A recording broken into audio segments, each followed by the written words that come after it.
potential. Prudence, on the other hand, underscores fiscal discipline, reminding us to balance ambition with responsibility.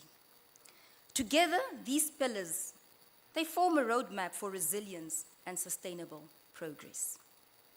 Today, as we unpack the implications of this budget, let us engage openly, challenge ideas, and seek clarity if we don't have it.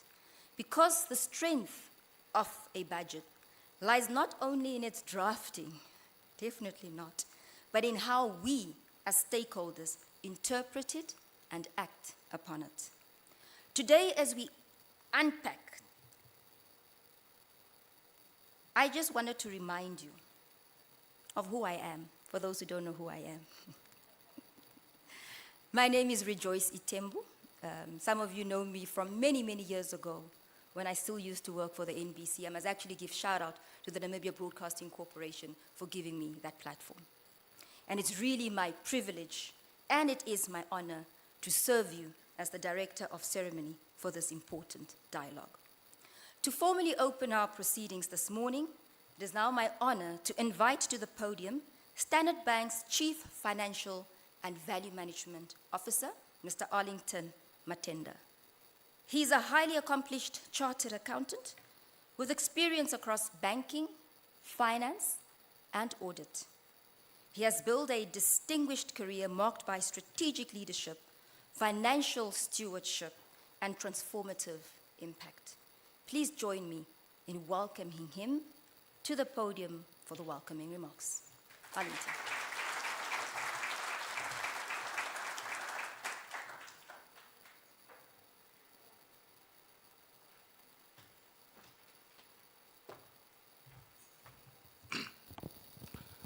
Thank you, Rejoice. Guys at the back, can you hear me? I didn't know you were a media personality. It's a surprise to me, but thank you. Honourable Ericah Shafudah, Minister of Finance, members of the Diplomatic Corps here present, distinguished leaders from government. I see former Finance Minister is here and Chairperson of the Economy, Industry and Public Administration, Honourable Shimi, senior executives, the ED, I saw also Oscar is here, Mr.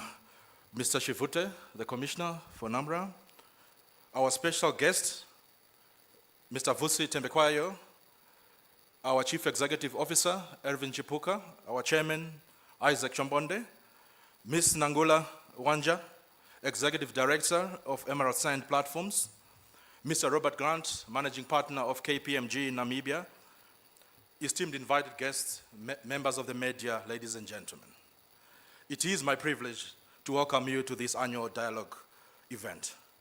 Thank you for joining us as we reflect on the national budget and explore on its implications for the economy, the industry, and the broader development agenda at large.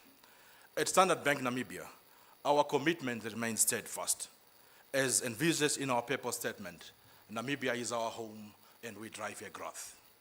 If our purpose is to drive Namibia's growth, we recognize that our role as a leading financial institution does not only sit in numbers, but extends beyond the financial sector. We carry a responsibility, ladies and gentlemen, to meaningfully contribute to the progress of our nation. Our purpose of driving Namibia's growth remains the guiding principle that shapes our actions, partnerships, and priorities. Director of Ceremonies, today's dialogue is part of that commitment. National budgets reflect the choices, the constraints, and aspirations of a country. Our assessment is that 2026 and 2027 budget is fiscally responsible, attentive to social realities facing many of our Namibian people, and is appropriately ambitious in supporting long-term development. Its effectiveness, as with everything in strategy, is always about implementation, expenditure control, and timely structural and tax reforms that broaden our tax base and support government in its initiatives. We commend the government on its continued focus on fiscal prudence and express our deepest appreciation to Honourable Ericah Shafudah, Minister of Finance, for honoring us with their presence today. In equal vein, I would like to also welcome Mr. Vusi Thembekwayo. Vusi, yesterday at dinner you indicated you were an Arsenal fan, so I was very happy. To all the Arsenal fans out there, we've got another important fan with us today. So welcome, and we look forward undoubtedly to your enriching conversation today. We also extend our gratitude to our partners and co-hosts, Ms. Nangula Wanja, Mr. Robert Grant, and Ervin for joining us. To our captains of industry, esteemed invited guests, and members of the media, thank you for your presence and for contributing to the richness of this engagement. Your support and participation strengthen our collective efforts in advancing meaningful conversation. I look forward to a thoughtful, engaging conversation as we continue to drive Namibia's growth, and more importantly, as we power our shared future. I thank you.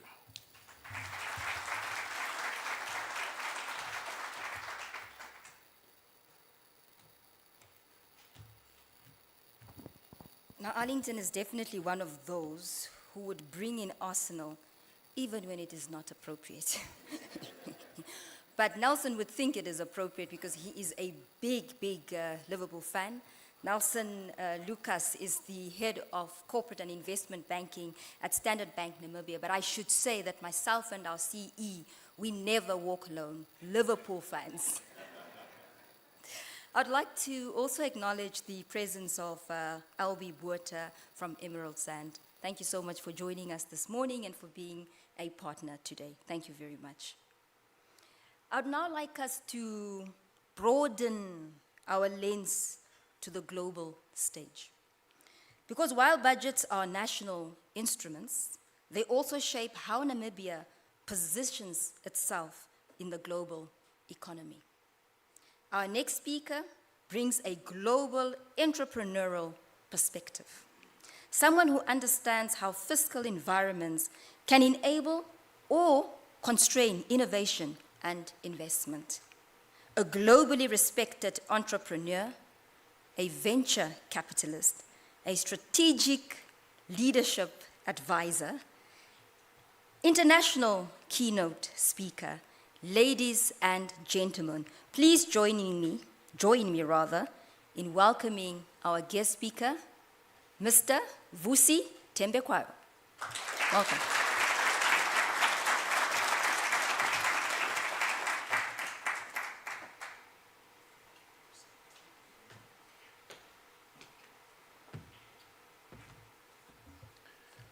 No, I don't need it. Thank you. Good morning, everybody. Try that again. Good morning, everybody. As it appears, we're all lulled in our moods this morning. I'm not sure if it's to do with the budget. I had the opportunity, Madam Minister, to, over the past 2 weeks when I was preparing for this, and particularly last week, go through the notes, the budget itself, and so I'm not quite sure what the somber mood is about with everybody. First, a thank you to Honourable Minister for the opportunity to be here with you and to spend some time. I apologize for having missed our briefing this morning. My youngest had a turn at school, and so I had a call with my overseas team, and then I had to talk to my youngest on the phone, who doesn't seem to appreciate or understand that daddy has things that call for him on time. And so when a 8-year-old is telling you, wait, daddy, I have one more thing to tell you, you kind of wait. I want to, with your permission, I want to acknowledge my brother who's the head of the Revenue Services. He and I were together in London at the House of Lords. I want to say over 2 years ago now, I was receiving an award, he was receiving an award, and I want to thank you since then for making sure that certainly for our Namibian interests, our taxes are well cared for. Thank you, sir.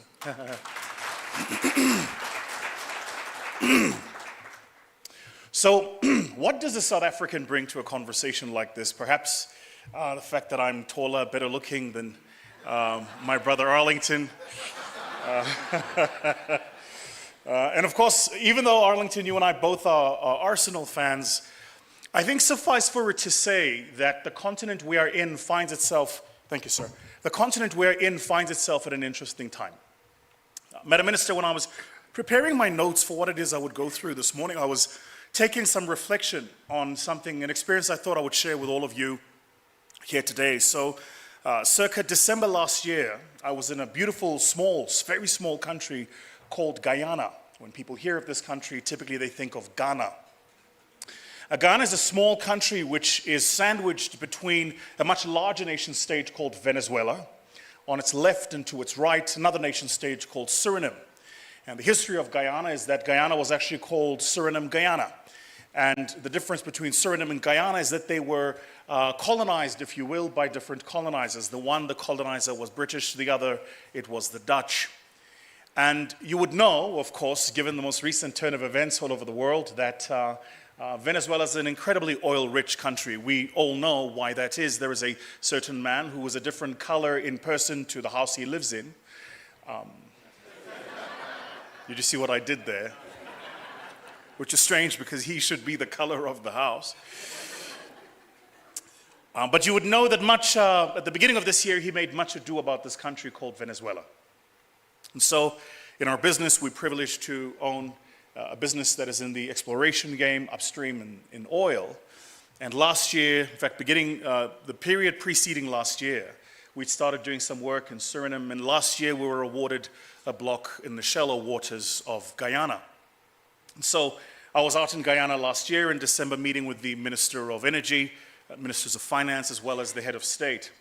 And one of the things that struck me, Madam Minister, about in particular this country has been the experience that they have had of the fact that they have been exploring and extracting oil for well over a decade now. And one of the experiences they were sharing with us was that in the initial allotment of how they allocated these and how the fiscal environment was extracting the value that the operators of these oil blocks were extracting, one of the mistakes that they made was they simply gave away too much.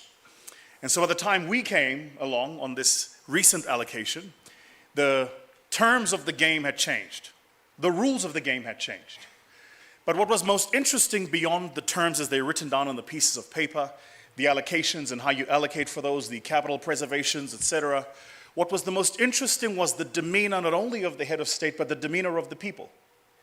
That this small nation that most people have never heard of, and I imagine some of us in this room will walk away today having heard of this small country called Guyana. That this nation that most people had never heard of, which for really its most recent past has been kind of left to the recesses of the doldrums of history. It was, until fairly recently, one of the poorest nations in the world.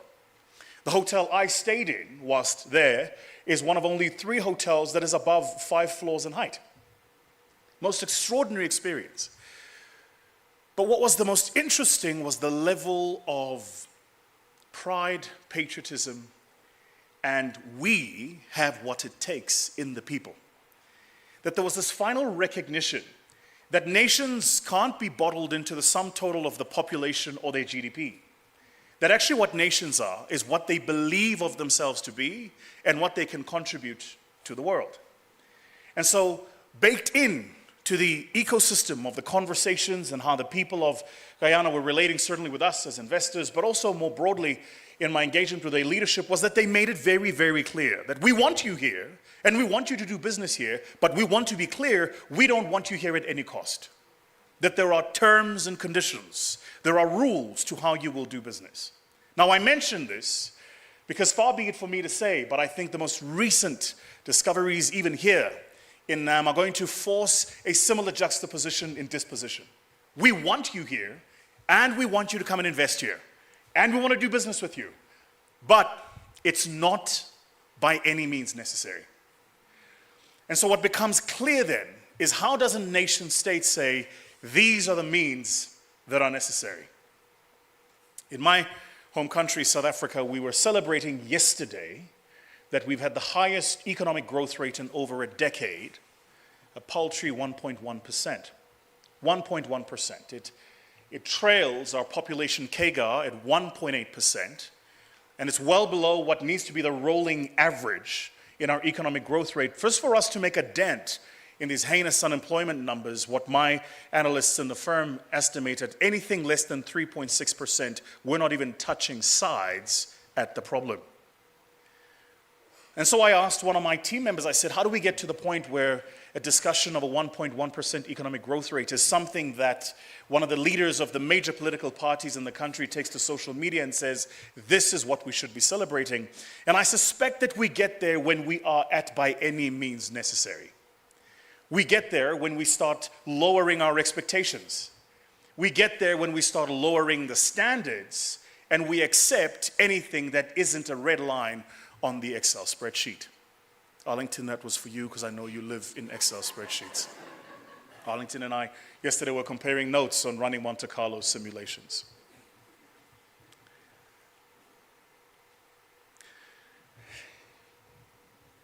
I should say that I probably, Mr. Ceremonies, should be arrested every time I come to Namibia because I came and stole in Nam.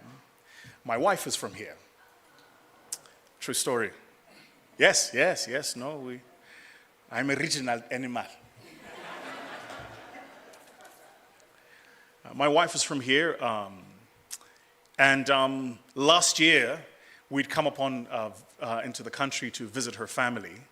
And so as one does, you land in Namibia and you rent those Gondwana vehicles at their rentals, and you drive up country as you do. I've learned that the language here is up country.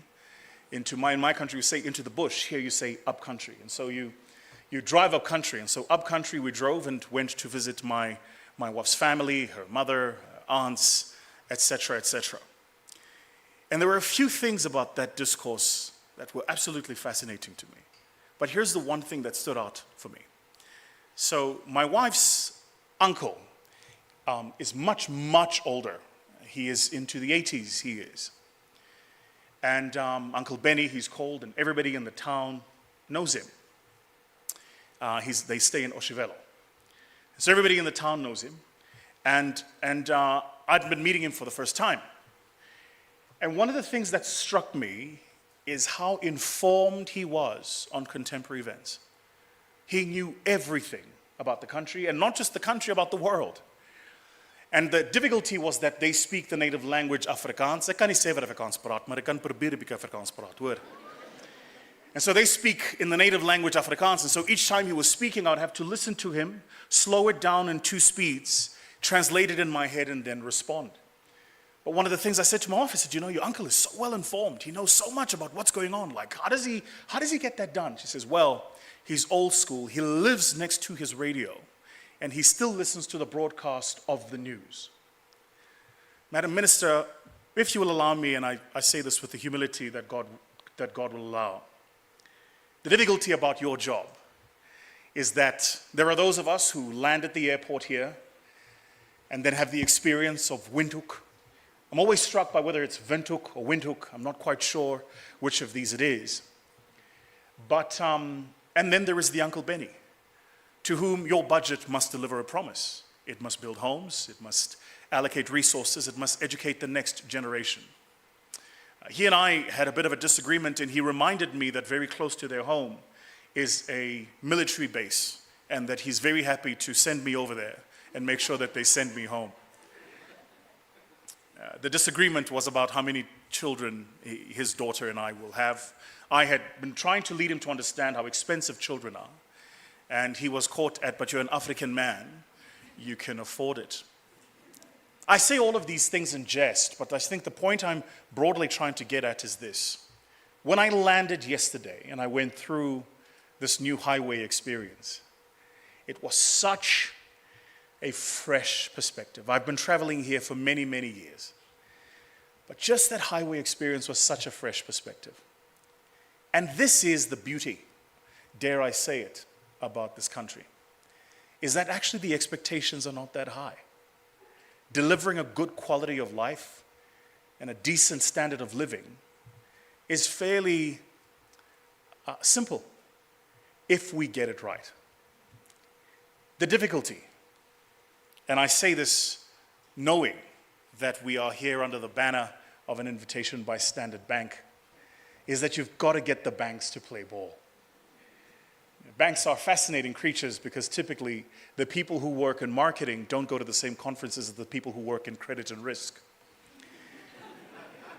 And so the people who work in marketing run these beautiful ad campaigns about how we are here for you and we are powering the future and come and see us and we will give you money. And then the minute the application sits on their table, the person from Risk, who was trained on the subtle art of finding all the excuses to say no, finds all of the reasons to say no. And so I think amongst the challenges, when you power for the future, and you drive for the future, and you build a future economy, is that you need institutional rigidity, strength, and prowess, but at the same time, you've got to allow some leeway for innovation. For sure, you can pride yourself over taking no risk, but that also means that you're not discovering anything new, that we're not powering anything new, that we're not building anything new. I was sharing over dinner last night that one of my worries, and we've just raised a $20 million artificial intelligence fund aimed at early stage AI startups across the sub-Saharan part of the continent. One of my honest concerns is that Africa is absent in the conversation about AI. And so if you think about it, Madam Minister, when the first industrial revolution took place, starting first in that place called Birmingham in the United Kingdom, we were absent there. Our continent was extracted of its resources that were beneficiated elsewhere, and the rest of the world was electrified first, and we followed on the trailing average on the statistical Gaussian model. That was on the first industrial revolution. When the second industrial revolution came along, we spoke about it, we met about it, we had conferences about it, but the truth is, we were absent there too. And so, as the third and fourth ones are coming along, my concern is we will do what Africans do. We will call meetings, we will have symposia, we will discuss, we will publish position papers, but we will not take the capital risk required to make sure that we are a participant. Here is, if I may be so bold, and it'll be my parting statement, what I think is the opportunity set here. These incredible resources that, by the way, let it be clear, none of us in this room have earned. This is the beauty about natural resources of a country. These are resources that God saw fit to endow your nation state with. In fact, He endowed them with your nation state before you were a nation state. They predate the formation of your country. But once you have discovered these resources, the question then becomes, how do you use them to better the lives of the average person? Not only the average person in Ondangwa, not only the average person in Oshevelo, but also the average person in the dusty streets, as you said, Mr. Ceremonies, of Katatura. How does it make a difference in their lives? And amongst the ways we need to do this is to ensure, owing, of course, to our colonial past, both Nam and South Africa, we love the institutional rigor of what it takes to run our economies. We are fantastic at compliance. In my mind, if you ask me frankly, we are over-regulated, over-complied, under-innovated.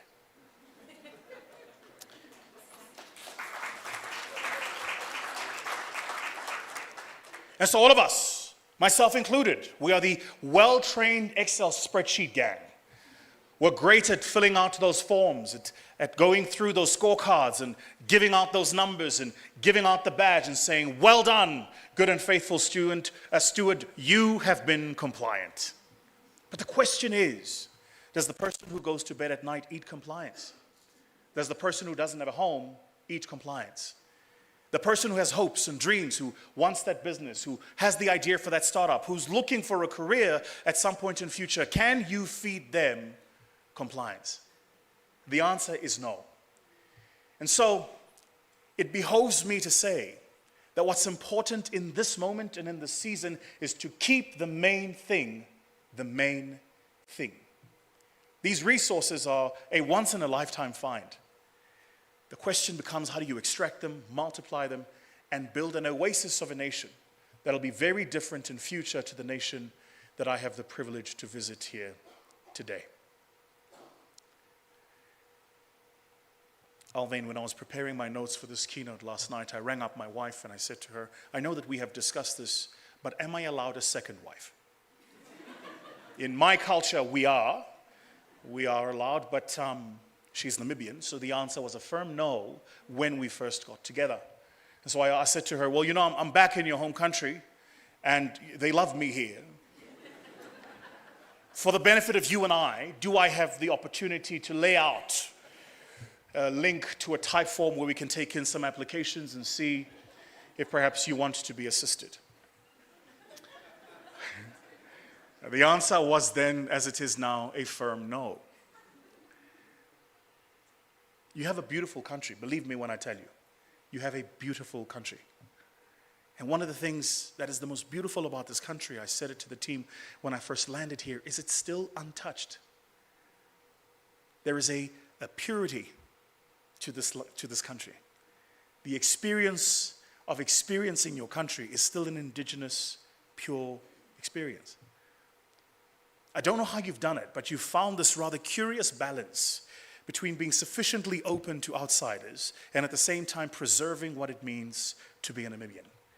And as a person who comes from a country where we are constantly straddling and struggling those two things, how do you become a global nation that welcomes outsiders, but at the same time retain at the center of your nation state the true identity of what it means to be who you are?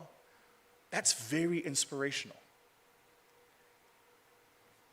As we sit here, there is a war broken out in a certain part of the world.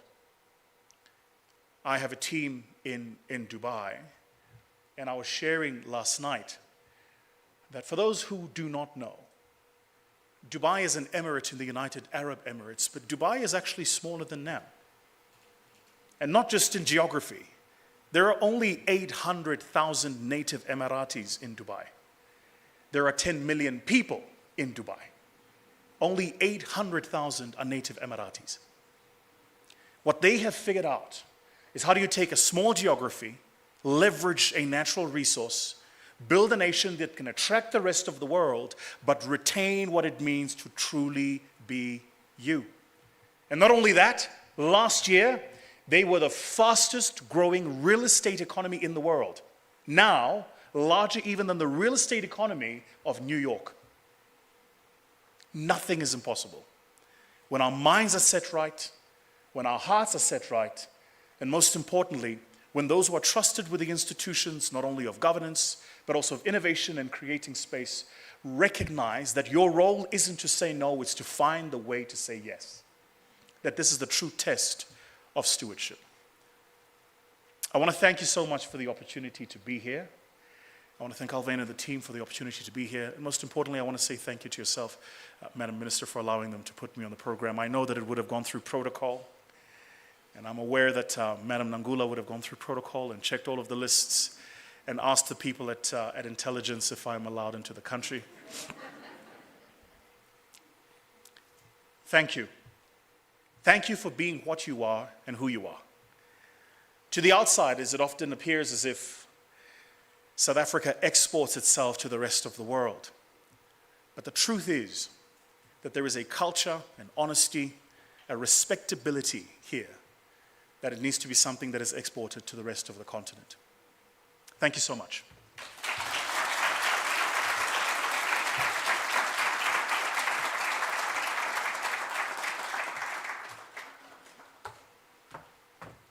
Thank you very much, Vusi. I think I can now not call you Vusi, but I would say Oshitenya Shetu, meaning our in-law. That's basically how I will be calling you. You said a couple of things that really stuck. And you spoke about over-compliant, over-regulation, and instead of saying no, let us rather say yes. And on that note, I would really, really like to acknowledge the presence of our regulators in the room. Mr. Brian Asep, FIC Director at Bank of Namibia, welcome. As well as our Namfisa CEO, Mr. Kenneth Matomola. Welcome, welcome, welcome. Another round of applause, please.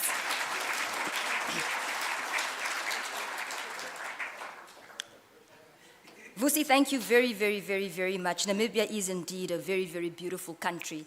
And if you really, really travel, that's only the time that you get to appreciate who Namibia is and what Namibia is all about. Thank you once again. It is now my privilege and honor to introduce Honourable Ericah Shafudah, our Minister of Finance, who has tabled this year's budget. Honourable Shafudah is a seasoned public administrator and policy leader, widely respected for her strategic vision, her fiscal stewardship and ability to translate complex economic challenges into pragmatic solution for Namibia's growth. Honourable Minister, we look forward to hearing your vision and priorities that will shape Namibia's fiscal journey. Ladies and gentlemen, please join me in welcoming our Honourable Minister of Finance, Ericah Shafudah.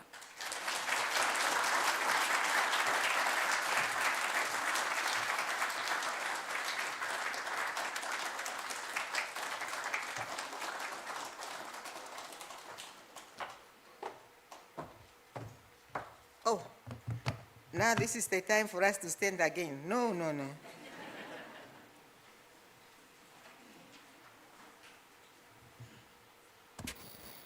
Wow.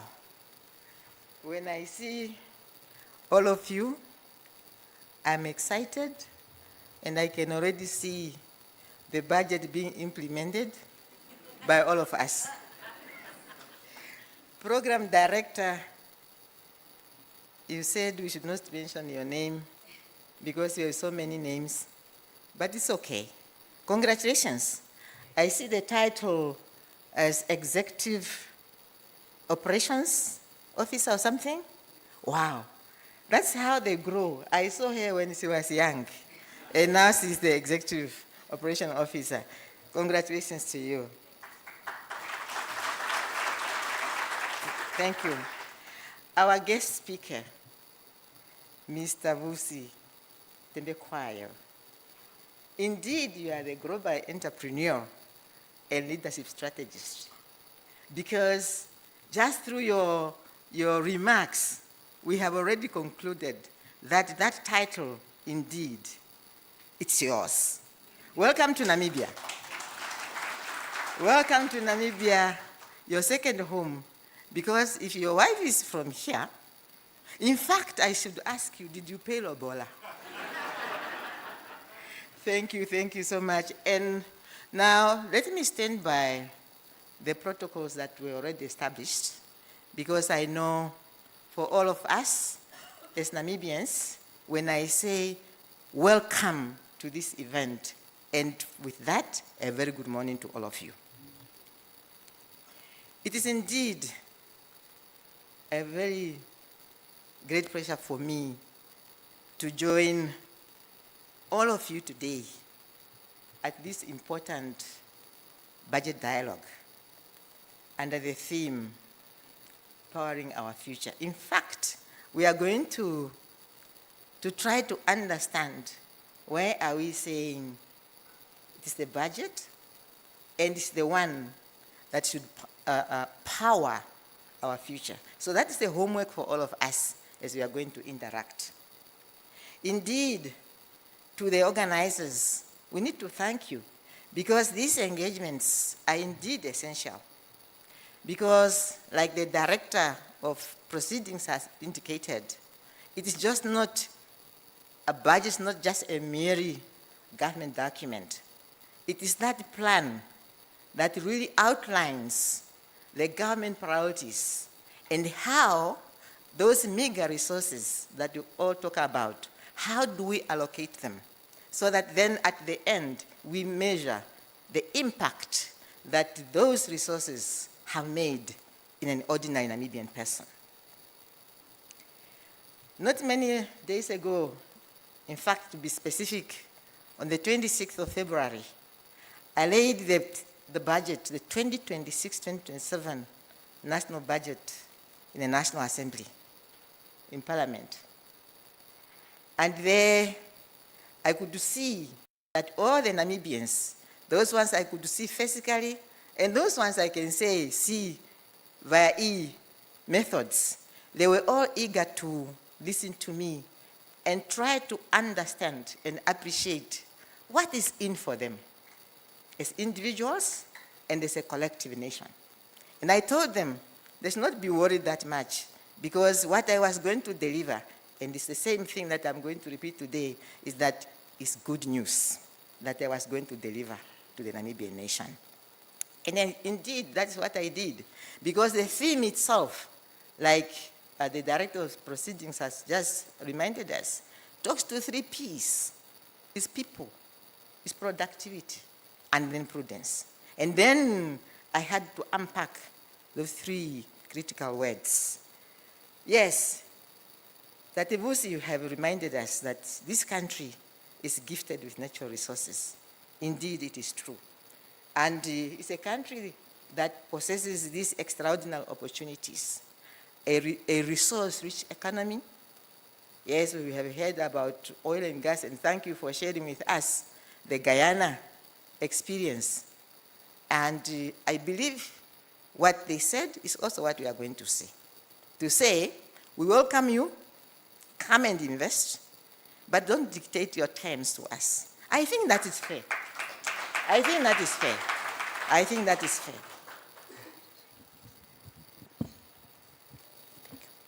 Thank you so much. Yes, the budget that I presented was prepared under difficult situations. Yes, despite global uncertainties and fluctuations in commodity markets, by the time I prepared the budget, but I can still say, the Namibian economy remained resilient. Economic growth is projected to improve modestly, and the numbers are saying so. But I know, like the economists always say, on one hand and on another hand. But for now, let us say we are projecting a steady economic growth, right? So I should also then indicate that there are really some sectors that are relatively performing well. But like anybody else has now known, the diamond sector is not performing very well. And that has also affected our projections when it comes to revenue. Just imagine a sector that used to contribute royalty plus corporate tax, around 5 billion. And all of a sudden you are told the only thing that we can give maybe is say maybe royalty, the 5%, but that is also not certain. That is already a blow in our faces. But yes, we will see how we are going to navigate all these waves. Like I have indicated, and once again I want to remind all of you that the budget that I tabled really sought to balance some important objectives, right? There is no way how we can talk about the budget if we are not emphasizing the issue of maintaining fiscal discipline, because that is very, very critical. There is no way how we can talk about the budget if you are not saying there are few ways of stimulating the economic growth. And of course, like the P in my theme says, we have also to protect the vulnerable people in Namibia. So the budget is then anchored on those strategic priorities, and really they are all aimed to transform Namibia's economic landscape. Yes, like Vusi had said, that highway was very beautiful, right, as we're driving. So we continue to invest in infrastructure, especially looking at our roads, looking at our airports. Yes, it's not the same as the ones that you have seen, Vusi, but we are getting there. Gradually, we are getting there. Yes, we also have invested in ports, invested in energy and water. Yes, we are not that good as far as AI is concerned, but we are trying to navigate and also penetrate in that space. We have strengthened social protection programs to safeguard, like I have said, the livelihoods and support our vulnerable communities.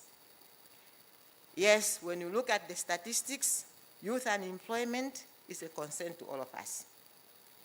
When you get the statistics and around 71% of our youth being unemployed, you won't sleep. So the budget has also made an attempt to meet the plight of the youth halfway. In the context of Namibia, when we have a 257 million earmarked for the youth, that is quite a number. But then we need still to help them to ensure that they do not just benefit by accessing the capital, but not using it in an efficient and effective manner. Yes, we support agriculture, and food security remains our key priority. Ladies and gentlemen, the private sector remains the engine of investment, innovation, and job creation. For this reason, we call for partnerships between government, the financial institutions, the industry, so that then we can unlock Namibia's growth potential. Our responsibility as government is to ensure that our fiscal policies remain responsible, forward-looking, and focused on improving the lives of all Namibians. But equally important is the role of us to dialogue in a transparent manner so that then we help our citizens to understand how national resources are allocated and how the decisions shape our collective future. Therefore, platforms like this one are really, really critical.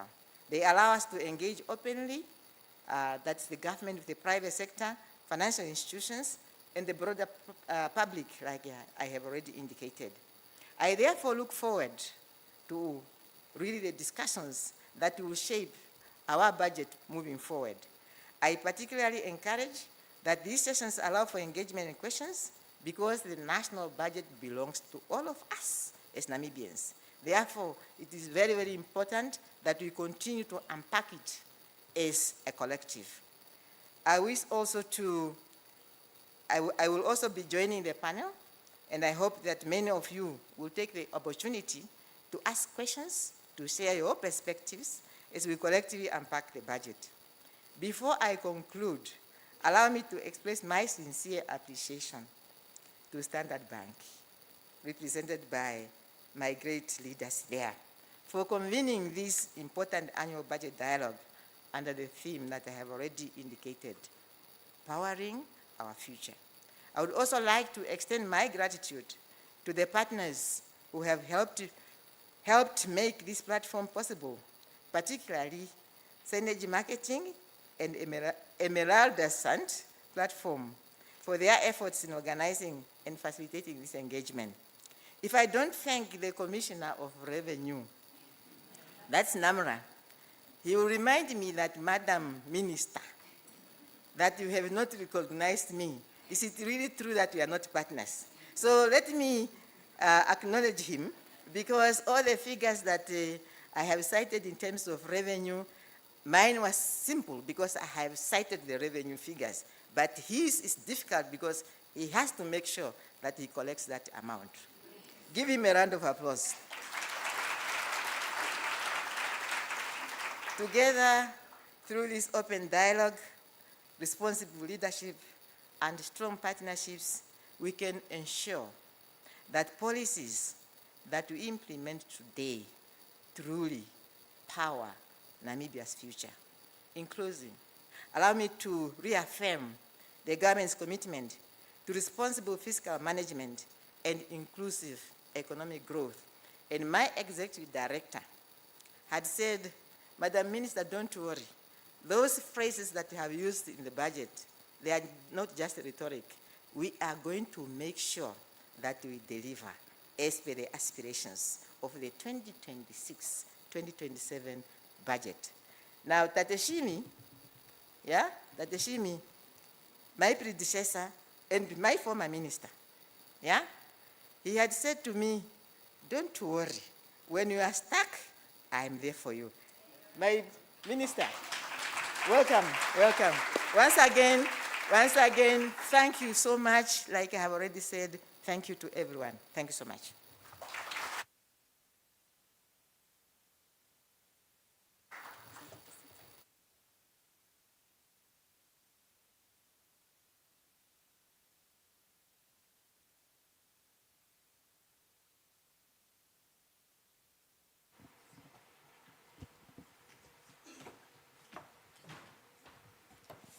Honourable Minister, you are not alone in this journey in terms of delivering the promise to the Namibian child.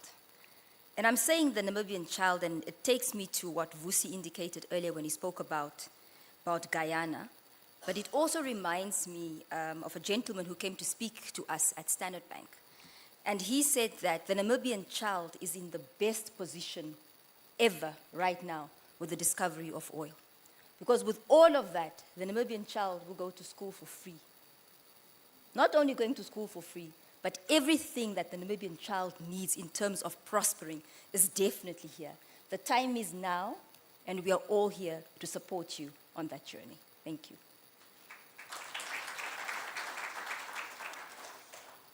At the beginning, Honourable Minister, before you spoke, you also indicated that this is a very, very important event, and that is why we have so many captains of industries among us, including the former Minister of Finance, Tate Shimi. And I really should say that it is leadership to say that you are there, you are available to support the current Minister of Finance in her delivery. Just wanted to recognize you for that. I would also like to acknowledge Madam Cornelia Shilunga, Special Advisor in the Office of the President. Thank you so much for gracing us with your presence. You did see that I created a roadblock so that the minister can take her seat. And that is because we are now moving into our panel discussion that will just further broaden our perspectives and deepen our understanding of the budget's implication. Now, this important conversation will be moderated by Mr. Ashwin Berry, who will guide us with his trademark insight as well as energy. Our panel today also brings together not only the minister, but Mr. Vusi Thembekwayo, like we said earlier, an in-law, but also a global entrepreneur, Mr. Robert Grant, Managing Partner of KPMG Namibia, and our very own young Ms. Helena Mboti, Standard Bank's Group Economist, who has extensive experience across both commercial and regulatory banking.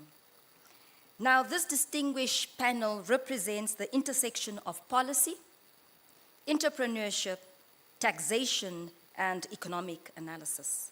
Together, they will help us unpack the budget's implications. So, ladies and gentlemen, please welcome our panelists on stage.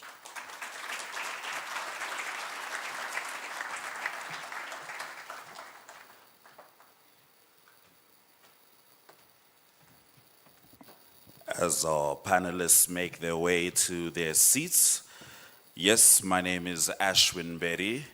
No, I will not be providing any insight. I'm looking at the people in this room, and I am very comfortable in knowing that everyone here is far more intelligent than I am, which of course, as someone who works on the stage, meant that I needed to find another space in which I can shine. And I assumed that would be the looks category until I saw Vusi. So I'm not quite winning in any category, which is why I'm happy to be asking the questions and helping us all understand. Would also like to greet our viewers who are on NTV, DSTV 285, GoTV 25, OneUp2.com, as well as Network Media Hub on YouTube. Hundreds of people are with us in this room today. Ladies and gentlemen, if I may join you.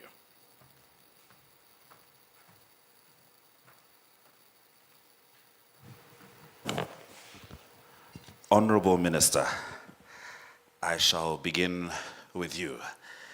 We were having a bit of a joke with Mr. Frank Steffen of Network Media Hub, and I kept saying that we need to start at the beginning, and I wasn't quite sure what I was saying, but you have been the beginning, and we would love to start with you because the beginning was that budget speech that you tabled, and we certainly hope that we can get a lot of clarity from this conversation. Thank you for joining us, Honourable Minister.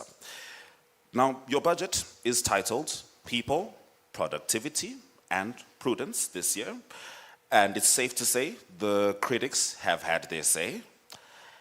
What are the key pieces of critique that you may like to address, and what would be your response?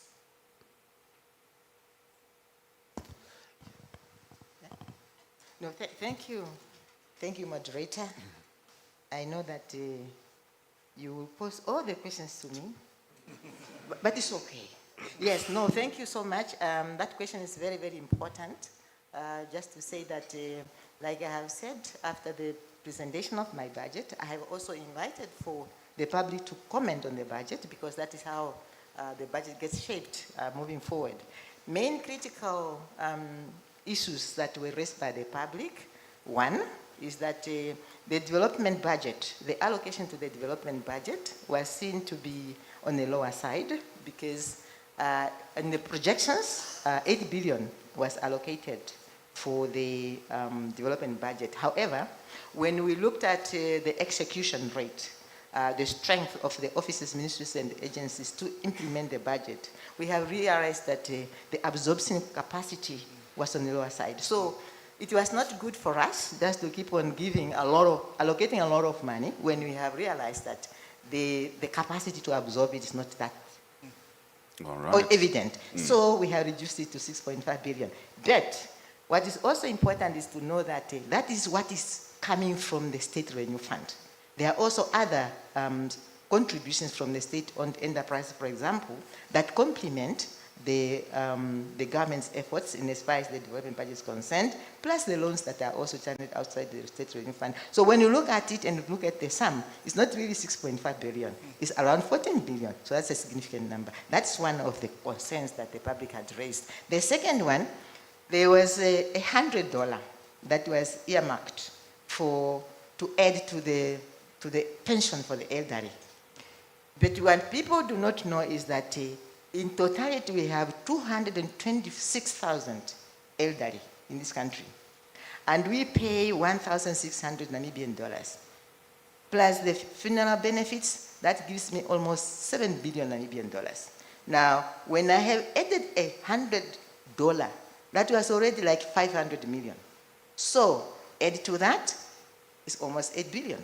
But people, because we do not like to add the sums, they think, oh, this is just a drop in the ocean. But we say, be thankful for whatever you are given, because it makes a difference. I thank you. Thank you very much. Honourable Minister, I must commend you, because the singular comment that usually shoots out with regards to people who represent us in government is that we get the feeling that they do not listen to us, that they aren't paying attention. I simply mentioned that there were critiques, and you knew what they were because you're paying attention. Thank you very much. Thanks so much. Appreciate it. Honourable Minister, your last question for now. Under people, you've highlighted human capital investment, under productivity, high impact investment, and under prudence, long-term fiscal sustainability. These speak to development funding, which some analysts say is too low. What are some of the key considerations in finding the most optimal balance between operational and developmental expenditure? I do understand that it would more or less link to the first question, but if you could please expand on that, if possible. No, thank you so much. Yes, it's related to the first question. And yes, like I have said, it's really a human capital budget. Let me put it there. It's very social. When you have a nation that has got a vision, and that vision is to say Namibia should be an industrialized country, and the critical component of that path is your human capital. This country should be developed by its human capital. It then means you have to invest in that human capital. So the allocation to education, for example, is quite high. In fact, it's the highest allocation that we have in the budget, because we acknowledge and we appreciate that we have to invest in education. But you also need to have a healthy nation. So again, investment in the health sector is quite significant. Be it now from the operational side or the combination of operational and the infrastructure and equipment that will be required to then operationalize those activities. So yes, the operational budget is on the high side, but when people analyze the budget and the operational budget, they really just focus on the personnel expenditure. But there are also other associated activities that the human being needs to be able to operate. So yes, it's quite high, like I have already said, compared to what we have allocated to the development budget. The development budget is on the lower side, but with the support from the SOEs, I believe there's a bit of a balance. Yes, indeed. Yes, indeed. And you spoke about the importance of health. If we are powering the future, we might as well make sure we're there for it. Yes. Mr. Thembekwayo, it is an honor to have you here. I too am an Arsenal supporter. I will not talk about the fact that we're 7 points clear in 4 competitions and that we've got more squad depth than anybody else. There's no need to talk about Arsenal. SMEs are the backbone of most emerging economies, but often they lack access to scalable capital. From your experience across Africa, across Asia, what role does the fiscal budget have in unlocking SME financing at scale in the domestic economy? Sure. Yeah, you asked a question, something that I'm very passionate about, and so I'm trying to help me compose my emotions. Let me first just say that in preparation for this, and thank you again, Madam Minister, for the notes and the budget that was provided to our office and the team. We went through some of the notaries. There's clearly a concern around a gross fixed capital formation. I think, if I may be so presumptuous, and forgive me for this, but I think of those 3 themes, for me, Madam Minister, the question around that productivity is a fundamental question. Because I think, to your point, allocating and making available capital into a system that can't be productive with the allocation of that capital and how it deploys it often creates frustrations. And so we're very quick to say to private sector institutions like banks, for instance, you're over-compliant, over-regulated, get out of the way. But I think one of the other things we also have to do is to say, what is the culture of measuring productivity in the public sector? Can it be done better? Because at the end of the day, it shouldn't be the scorecard for the scorecard's sake, but for the purpose of achieving a particular outcome. You know, we in our advisory firm, we work with the Kingdom of Saudi Arabia on this. And they have a very stringent, quite a fastidious process around how they drive productivity. And I'll share this with you guys just as a side note, and then I'll answer your question. For the particular ministry that we work with, the minister has a WhatsApp bot. And in this WhatsApp bot, he has 7 areas of management. And every day, the key directors in that ministry are sent a prompt, and they must respond to that prompt by answering a series of actions that they should have taken that day. And then it rates them on a performance scale.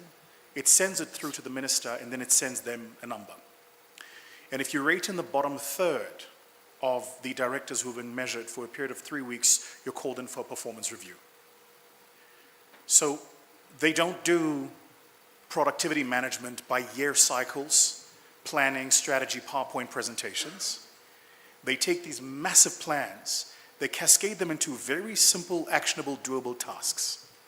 And then they measure direct reports on tasks on a daily basis.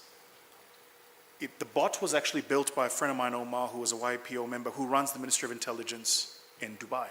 And he built it for the Sheikh in Dubai, who manages the entire government of Dubai doing this. Now, one of the things I hate for us to do is when you quote these big places almost as if we should be doing what they're doing. Right? I think it's a red herring. You've got to be very careful of what they call best practice, because it's often the importation of somebody else's inefficiencies. But I think that these things can, inspire some thinking around how do we become a bit more agile and nimble in measuring productivity. So that's the first thing I wanted to say. Then on your question about SMEs. There is nowhere in recorded history of any of the modern economies in the world where somebody else's nation states invests in catalyzing SMEs for another nation. Said differently, no one is coming to build the SME ecosystem in Namibia. Nobody. No one's coming. There is no international capital. And one of the things that's happened with the pivot in the West, in particular with the most recent administrations that have come in, is that Western nations are saying, actually, we want our money. We're constantly in capital markets. I've never seen it this difficult to raise money in the US. I've never seen it this difficult to raise money in Europe. Because the Europeans and the Americans are saying, do you know what? We think we'll do this ourselves. And we're actually going to start here. You saw it first with the retraction of capital that was going into the aid environment. It's cascaded now into capital that's going to productive sectors, in particular venture capital, private equity, etc. So my answer is a question. My answer is the question. Here's the question. Presuppose there's no international capital. Presuppose international capital doesn't exist. But you want to build a vibrant SME ecosystem in Namibia. Of your own resources, how would you do it? Do that. That's where we've got to get to. So we've got to get to, is there a regulatory framework and an environment that catalyzes capital?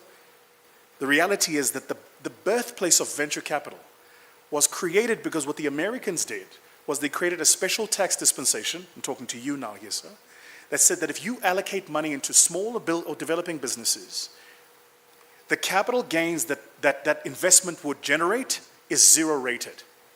And so wealthy capital, instead of sitting in real estate assets or investing in bonds, was redirected into investing into small businesses. Capital is a funny thing, but of all the things we know about capital to be true, it's this. Capital is supremely monogamous with return. Capital will never cheat on return. And so if you want to attract capital, you've got to build a return model that attracts that capital, risk adjusted. So, presuppose there's no international capital. What's to stop the nation state from saying, if you're investing in companies that are turning between 200,000 or and $1 million a year, or companies that are generating that in EBITDA or net profits, the capital gains that you would generate from that investment will zero rate. In any event, it's going to be a penal amount. It's a tiny amount of money. But what you would find is suddenly capital flows into that ecosystem. And so often what we do in Africa is we say, government must invest. Well, actually, government must create the environment for which the investment takes place. Investors want to invest. Capital wants to be deployed. And so if you create the environment, capital will deploy. And then what happens is this, and the literature is clear. Banks don't take first risk. So when we're screaming at banks saying, why aren't you investing? Banks don't take first risk. They don't, which means we've got to find a way in our cap table on a mezzanine basis to ensure that we have allocators of capital who take first risk. Typically, these are wealthy individuals, family offices. You follow that on with some quasi-institutional capital, private equity, venture capital, etc. Then the commercial capital in the banks come in. And all the state has to do is to create the environment, and I assure you, if you create the environment and you have a puddle of water, the fish will swim. Lovely. I would just like to say I appreciate an audience that knows instinctively when to applaud. Let's just keep that going. Lovely. I also really appreciate your experience because it's almost like a web of information, and your web seems to have caught some of my questions ahead of time. But there is one which I still think you can be able to speak on. We've spoken of what we could do domestically, but how can Namibian SMEs position themselves to global standards? Great question. Hot off the press, this isn't yet public news, but I'll share it here. We've just secured a contract where we're working with Trinidad and Tobago and one of the developmental banks in the Caribbean to help exactly with this question. So how do you do it? Well, here's how you don't do it. What you don't do is to say to Namibian startups, go overseas and find money. That doesn't work.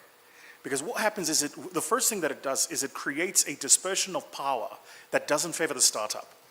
And so they show up as a Namibian startup, and then they're at an accelerator somewhere in the world, and they're pitted up against 200 other startups from far more developed economies where the unit economics are different. So they say, well, I come from a country of 3 million people, but they're competing with an entrepreneur from Nigeria with 250 million people.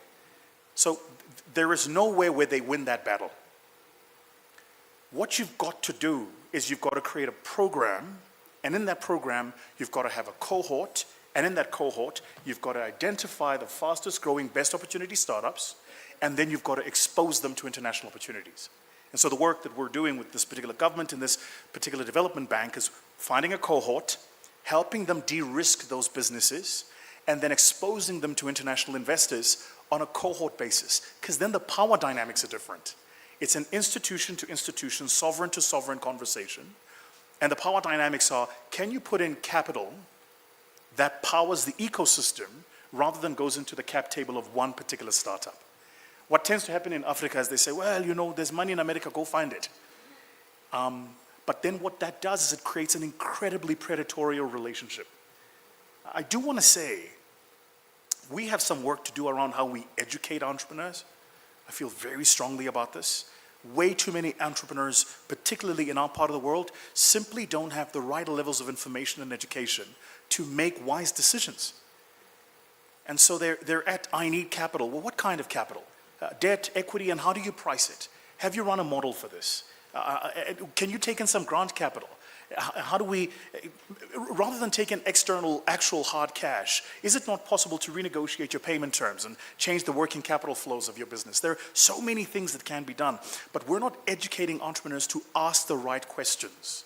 So they have an idea, they have a business, something that's ready for building and scaling, and then they're stuck at somebody needs to put the money in. So that's my answer to the question. First, it's got to be a programmatic approach. This everybody go and sort it out yourself doesn't work. And secondly, it's got to have outcomes that are predefined at the beginning that are going to be measured at the end. All right.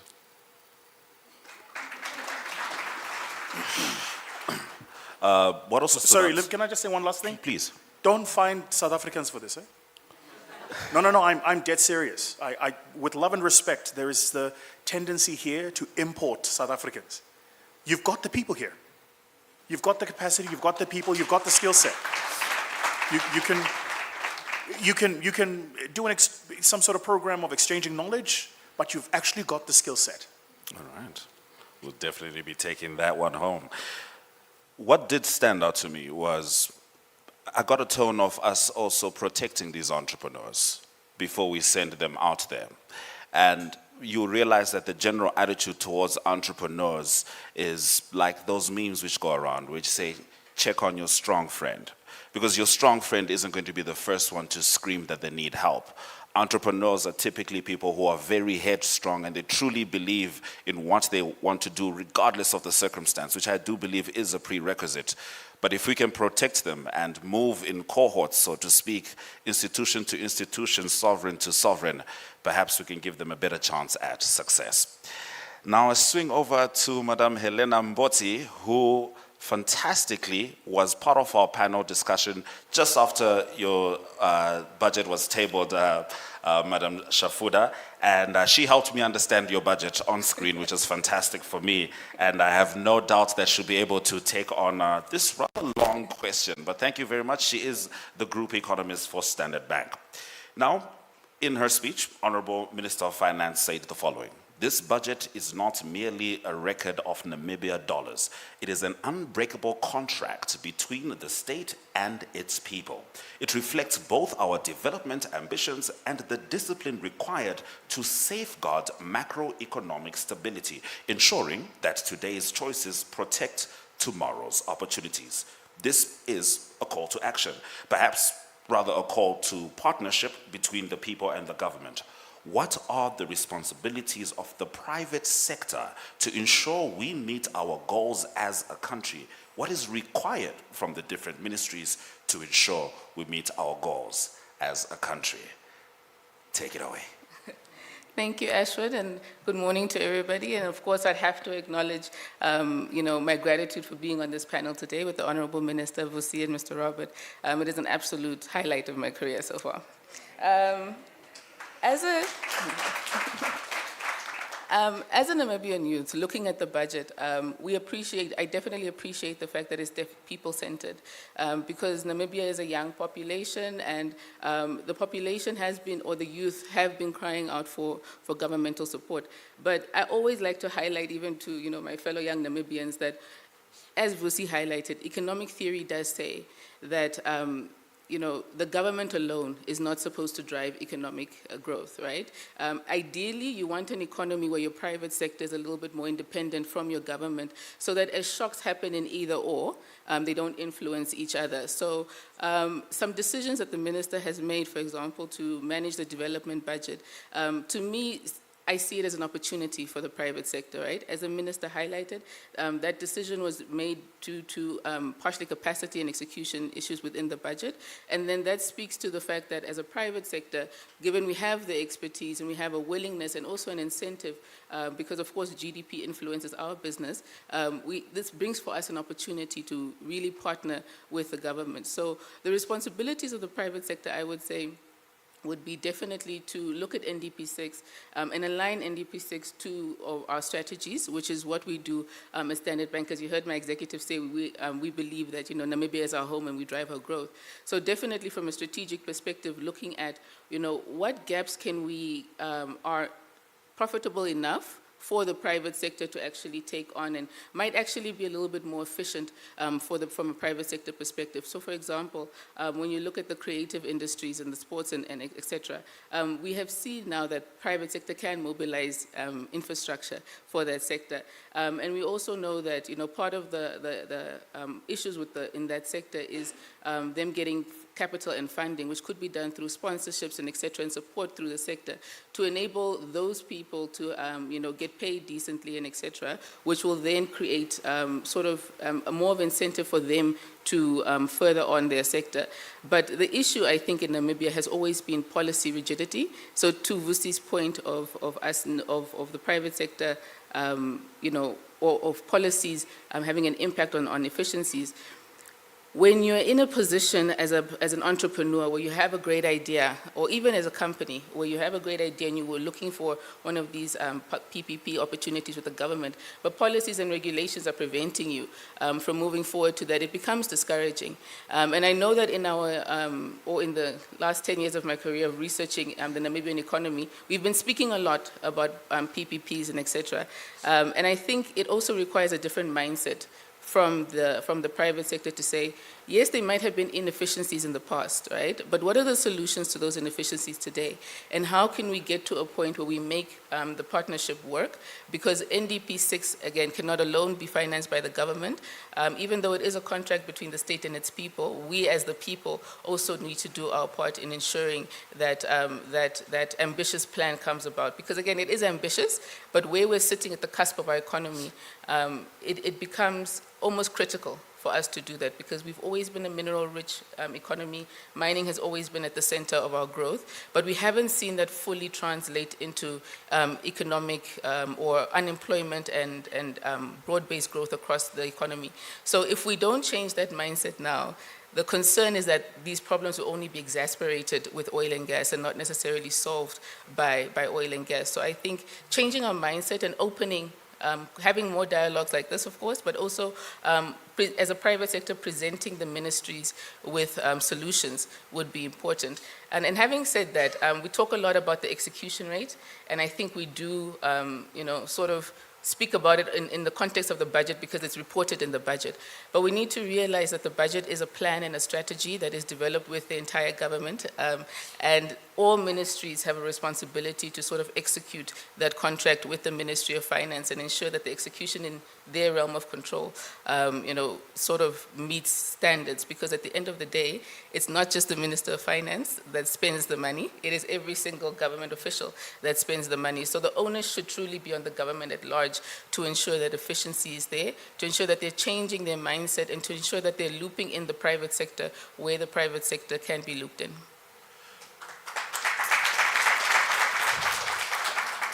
When Mr. Thembekwayo spoke, he said that we have everything we need in Namibia. Exhibit A.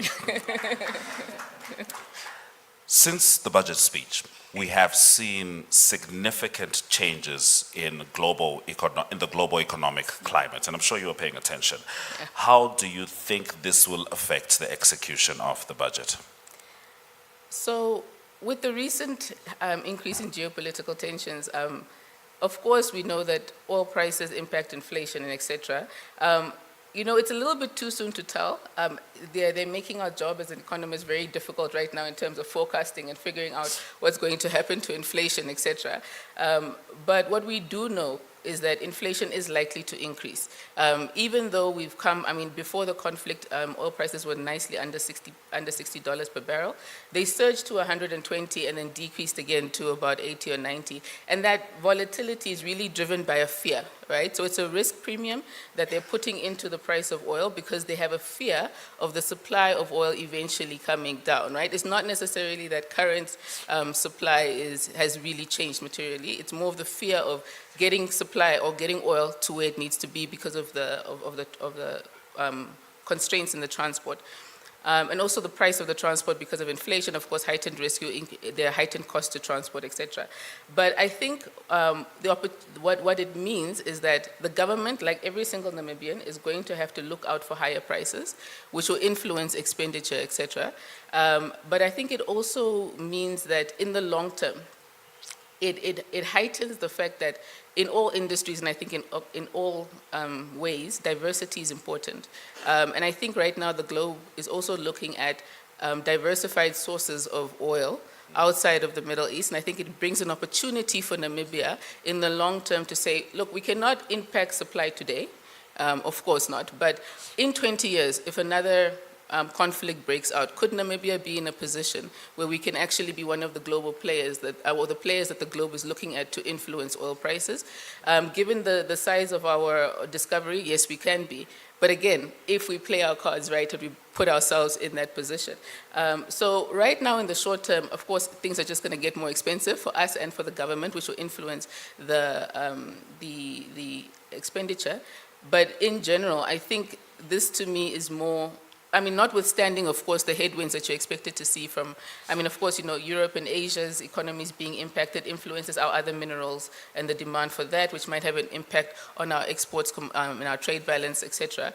But I think the opportunities that it brings for us in the long term and the fact that Namibia as an economy is still looking at increased oil exploration, increased uranium, and other things that might slightly, partially offset and mitigate the impact of a slower global economy. I do think that it positions Namibia in the long term for investors to say, okay, maybe this is a route that we should definitely be looking at in the long term. All right. Vusi. I could see you affirming several of our points. Would you like to add to that? No, she nailed it. All right, wonderful, That was wonderful. so good. Mr. Grant, I was speaking to Mr. Robert Grant, who is a senior partner at KPMG and also deals with tax outside. And at some point, he started going just very briefly into the work he does. And in my head, I was like, has anyone told this man I'm a poet? And I truly enjoy spaces like this because every conversation is an opportunity for education. And we are about to say a buzzword which has been popping up pretty much as soon as we heard the word oil. And that buzzword is multinationals. When multinationals seek to invest in Namibia, what are the tax policies considerations generally? Sure. We've been getting a lot of it lately. But I think in general, what multinationals or any investor is looking for is transparency, knowing what they can expect. I think clarity and simplicity in terms of, as the minister had said, the rules that we set, that we don't play by their rules, but we want to play by our rules. But our rules need to be clear. And they need to be free of interpretational matters to bring the investor here. Because ultimately, the investor is looking for return, as Vusi had said. And tax plays a big portion of what the final ultimate return is. So they look at the current tax regime that is in place. They look at the tax policy reforms that are being announced and introduced. I think there needs to be a speed of converting the tax reforms into actual actions by means of getting the legislation gazetted, because that's ultimately what drives the compliance. But then also to bring back to the compliance aspect. not being over-compliant, because in every business, compliance costs money. So it takes away from productivity. So I think it ties into a number of the aspects of the budget. So I think if you look at it, you need to make tax as simple as possible, and it must be easy to pay tax. It mustn't be overcomplicated. So investors would look at what the corporate tax rates are, what the incentives are that are there, especially in your oil and gas, which is highly capital intensive, so what allowances there are in terms of accelerated capital allowances, what limitations there are in terms of how those capital allowances can be used. They would look at, obviously, the VAT regime in the country in terms of what that means for capital tied up, in terms of if there's refunds due, or in compliance also with the VAT Act. And they would also look at international tax, so the aspects surrounding dividends, the taxation of dividends, the taxation of any services, so withholding taxes are a key consideration for any multinational. And then also looking at the respective policies outside of tax in terms of either on the industry-specific or country-specific. So I think that's essentially what an investor looks at. All right. Please, a round of applause for Mr. Grant. We know that the word tax doesn't inspire as much joy as poetry or creativity or even indeed Arsenal, but it is absolutely essential. Ladies and gentlemen, at this time, could you kindly assist me in excusing our Honourable Minister, as she does have several other commitments. Honourable Minister, we thank you for joining us today, for being a part of the conversation, and most importantly, outside of this platform, paying attention to what we're saying. Thank you.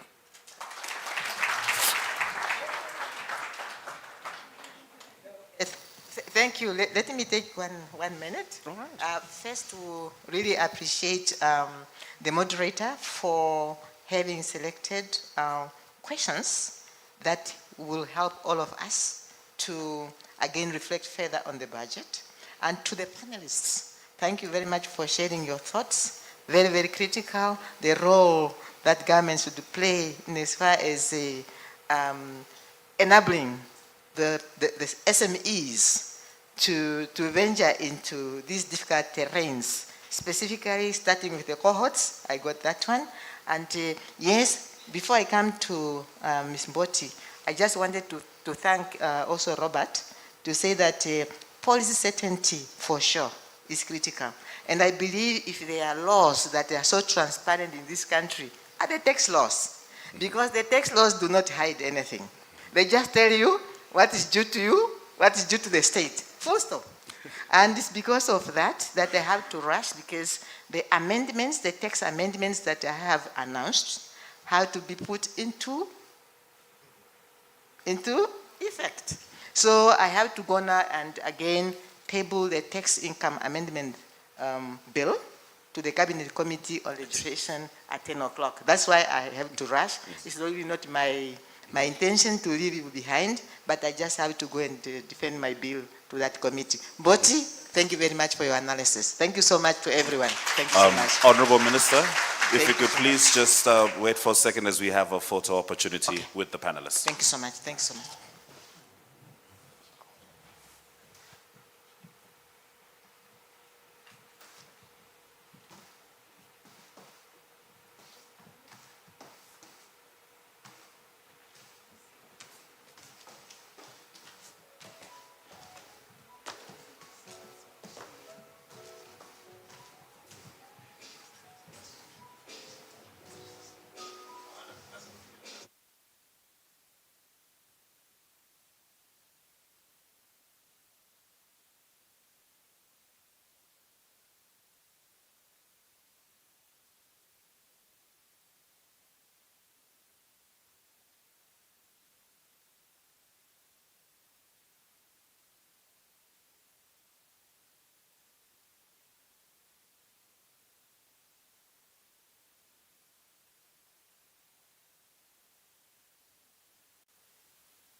Yes, if our panelists could please stay with us as we continue.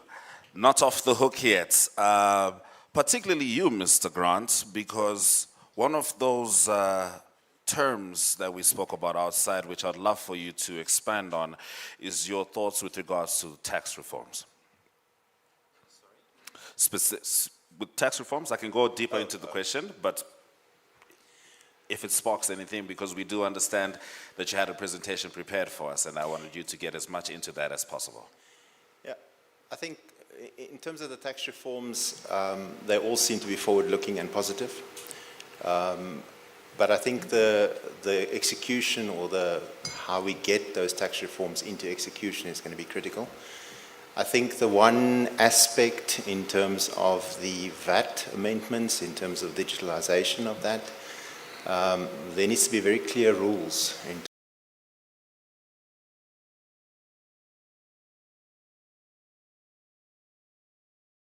and the corporate rates. But together with that, there is also the introduction of the dividend tax, which ultimately leads you to your effective tax. So I think those are definitely also the concerns, or not the concerns, but the considerations that need to be taken into account to bring the budget to life, because ultimately the budget gets fed by the tax as the revenue stream. Thank you very much for that, Mr. Grant. I have to say there's a gentleman who is with us with an orange tie and an orange pocket square who did not miss a single word of what you just said. And I'll certainly be interested in hearing his thoughts a little later. Panelists, if you'll allow me to source one question each from the audience before we wrap up our panel discussion.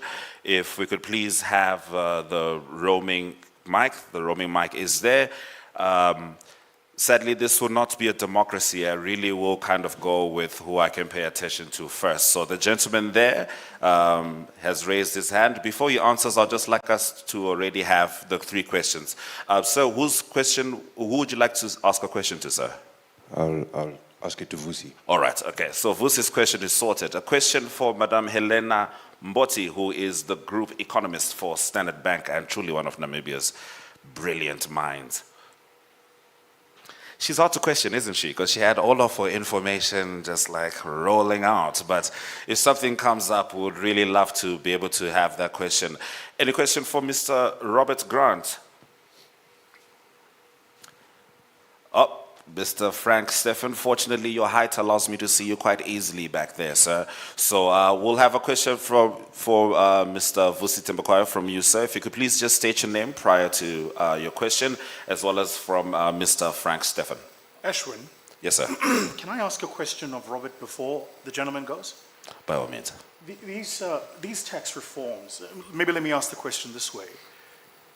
What's currently in the ether? Is it that there is capital not being deployed on account of the fact of some of these inconsistencies, or what's the English word I'm looking for? Lack of clarity. So is it that there is capital not being deployed on account of this? Or is it that this would simply make the capital being deployed more efficient to deploy, because then the effective cost of tax calculation can be factored in, is the question. Is there money sitting at the coast somewhere that goes, until you tell me these things, I'm not deploying? I think there's a lot of that in terms of if there's not certainty on interpretational matters, Sure. in terms of what my tax cost is going to be in the future, Sure. it is holding back on some of the capital, yes. So there definitely needs to be that because the investor is looking for his return. And if that return is not going to be comparable to somewhere else in the world, Sure. The investor will take it. So to be clear, you have actual client instances where clients are saying, until these questions are answered, I'm happy to sit with this elsewhere. There have been projects where that's gone through the debate stage in terms of that, and saying, well, given uncertainty at the moment, we hang back a bit. Cool. Sorry, Ashwin. Helena, just like I'm a 2-year-old, just extrapolate for me where these geopolitical tensions go. I imagine this is the question for a lot of us here, but I'm curious about where do you see this going? What does your 10 years of experience in crystal ball tells us happens next? Well, Honestly, when it comes to geopolitics, I think it's more of a political than an economic question, right? Sure. At the end of the day, the actions are usually driven more by, political relationships and etc. Honestly, I think that from a economic impact perspective, we have always seen conflict in the Middle East and several conflicts happening across the world, right? So the geopolitical conflict is not the concern for investors here. The concern is, will you still be able to get oil tankers out of the Middle East and get it through? So irregardless of where the geopolitics goes, from my perspective, as long as the supply and the trade routes remain open, then we will see that it will not have a material impact on the global economy. So for me, I think it's going to go into a space where the US and other economies have an incentive to ensure that the tankers keep moving out of the Middle East, region, sure. and that other oil-producing nations might now also be incentivized to increase supply in order to manage the prices and the fears of low supply globally. So what I do see is that, or what I do expect is for a lot of the other oil producers to increase the production per day, per barrel per day. I expect the US to also definitely invest in supporting the tankers through going through the Middle East. But where the actual conflict in the Middle East is going, I don't think anybody right now has the answer to that question, to be honest. Fascinating. Thank you. You mentioned the word politics, and thus I am awake. So for a little bit of context, 1/5 of the world's fuel goes through the Strait of Hormuz. And this has been a huge reason with regards to the blockage across the world right now. As it stands, we do not know where this is going to go, but the country currently under siege, which does control the Strait of Hormuz, has told its allied, given a condition to its allied countries, particularly, not allied, its surrounding Gulf states, a condition in which should they expel some particular ambassadors, they will be allowed to make use of the Strait of Hormuz. Now, we don't know if this is going to be if there's going to be a variation of these conditions distributed across the world. But the first kind of response, or a little bit of less rigidity, has been, as you know, the bombing has been, across the board in the Gulf states, and they're targeting particular sites. But this is the first time some kind of deal has been announced. So we'll certainly be keeping an eye on that. And thank you for mentioning politics, Vusi. I feel very good. So we head straight into our first question, sir. Thank you. Arinze Okafo, investment professional. Vusi, my question is directed to you, and I take notice of my regulator when I'm asking this question as well. How did you do it? I think you mentioned, yes, only 1.3% growth, but in South Africa, I think it's a GEPF, they issued a mandate out last year, and they were only looking for fund managers who specialize in the rural economy, one. Yeah. I think recently also there was a legislation, they call it the spaza shop economy, again. While we're mentioning these things, these are the reality of where we are. 24.6% is the contribution of the informal sector to GDP.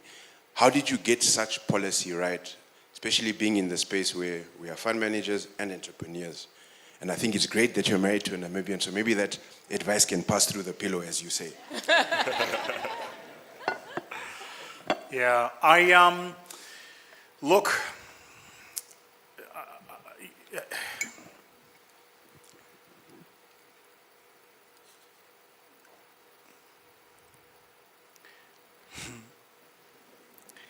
Helena can help me with this, but one of my frustrations, sir, is that it hasn't been my experience, and I might be wrong, but it hasn't been my experience that governments don't know what to do.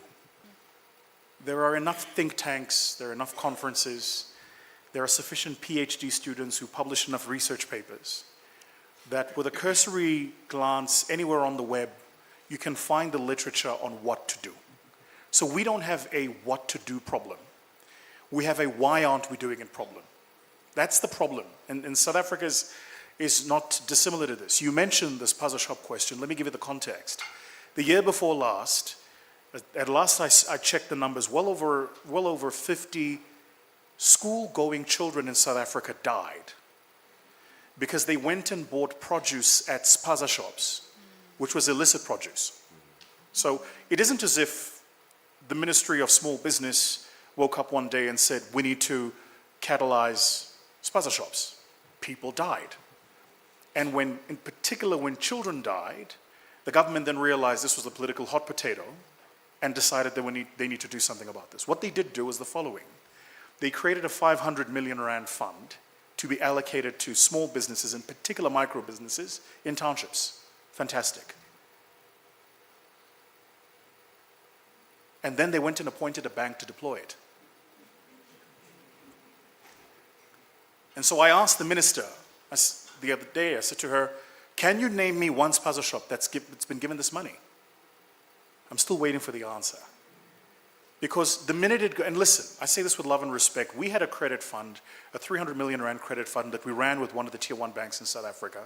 We eventually abandoned the fund because the people in credit and risk attempted to tell us how to deploy money into small businesses. This is what we do. And so, with greatest of respect, your credit models simply don't understand this ecosystem, right? And so what's happened with that 500 million rand credit fund is even though the fund is there, my understanding is that deployments are well under 10%. We're over a year in. So there is a balancing act to be done between the allocation of the capital and the transmission mechanism this capital requires to go into the real economy. And if you don't get that transmission mechanism right, you can pass all the laws you want, you can make all the speeches you want, nothing materially on the ground is going to change. That's the first point. The second is this. Myself and several other people in the ecosystem are robustly and continuously engaging with the various regulators about fit-for-purpose regulation. So there's got to be some sort of watermark for sure, where we all comply with certain things. But there's got to be fit-for-purpose regulation. If you're a first-time fund manager, right, the way that you are regulated and managed need to be consistent with the fact that you're a first-time fund manager.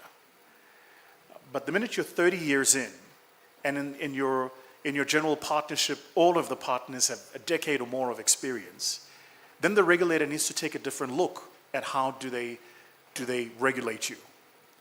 And so we're constantly engaged on that. As a free market person, the optimal amount of regulation for me is none. But I recognize you can't run an economy with zero regulation. So it's about how do we find the tension where there is enough regulation that all of us can run, we can run our businesses, we can be compliant, but at the same time, 50% of my operating costs sitting in people aren't compliance people. Because with the greatest of respect, that's non-value adding activity. So I think it's about how do you get these things right? And then this is my final point to you. If there is a lesson you can learn today from Nigeria, right now, from Nigeria, the current President Bola Tinubu of Nigeria has been in power for, I want to say just over a year now. And one of the first things he did, and I was in the country when this was promulgated and passed, one of the first things he did is he came in and he said, I'm scrapping the subsidy, which subsidy was a fuel subsidy, and that had huge inflationary effects, made him very, very unpopular. Say whatever you will about the action, what he demonstrated was bold decisioning. And so at a point in time, you need to make bold decisions. If you make on a standard deviation any decision that is constantly one standard deviation away from the mean, you're going to generate one standard deviation away from the mean results. So you've got to take bold decisions. This is what the point I was making about rethink some of the capital gains around small business investment. Make a bold decision. South Africa did it. We passed a law 6 years ago, called the Section 12J Act. This was a section of the Tax Act that said if you invest in certain assets, particularly venture capital, then there were certain incentives. You know what happened? It was abused. And so what did South Africa do? They scrapped the act, but they took the decision.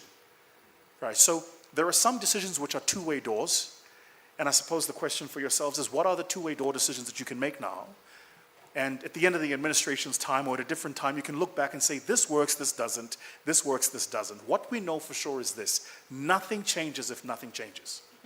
So if you don't take the hard decisions, if you don't make bold decisions, nothing's going to change. And the role of the people like yourselves, true investment professionals, is you've got to stay at the face of the regulators. Regulators regulate. That's what they do. It isn't their job to figure out portals of innovation to enable us to operate more efficiently. That's yours and my job. And so yours and my job is we've constantly got to stay at the face of the regulators. We've got to be the nuisance, right? Because this is another thing about how Africans, the momentum for us starts when noise is made. People die, there's a protest, suddenly an act is passed. And I think the problem with people like me and you is we just spend too much time in suits and air-conditioned offices. You know, we haven't yet figured out how do we bring the energy of the picket into the boardroom? And how do we drive sufficient irritations in the boardroom that the people regulating recognize they've got to move and they've got to meet us halfway? I'm very clear not to dictate because context is different. Far be it for me to say do X and Y and Z. Been in this game for long enough to know that it never translates. There's no one-on-one translation. Context is different. But for this environment, in this context, you would know far better than me what are the levers of agitation that you can pull that can get the system to shift and change and move. If nothing changes, then nothing changes. That's one of those applause. There we go. Fantastic. If nothing changes, nothing changes. I'll be keeping that with me. I don't think it will work as an excuse for my wife, but I like the wording. I'll run with it. Mr. Frank Stephan. My question is more likely to be a typical media question, so Robert, sorry, but I'll put you on the spot. I would like to understand what your opinion is about our tax environment.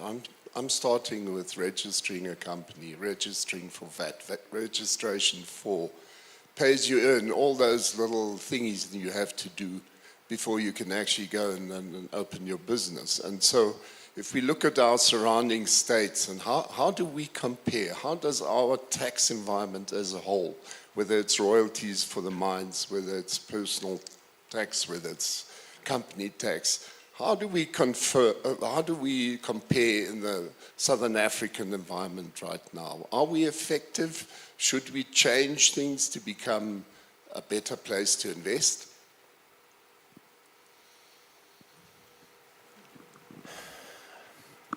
I think if one looks at any tax legislation that's in place, and as I mentioned previously, compliance costs money. Compliance brings frustration. So for somebody to start a business, to register the business takes time, takes understanding. You need to appoint people to do it because you don't always have the skills to then register for tax and all the other ancillary taxes with that VAT, import VAT, pay as you earn, withholding taxes, royalty taxes, the list goes on. And those are just your key Companies Act and your Tax Act requirements. Then you have other requirements as well. So it makes it, the more regulation you have and the more difficult it is to actually achieve those, it makes you generally less competitive to other markets that can do that quickly.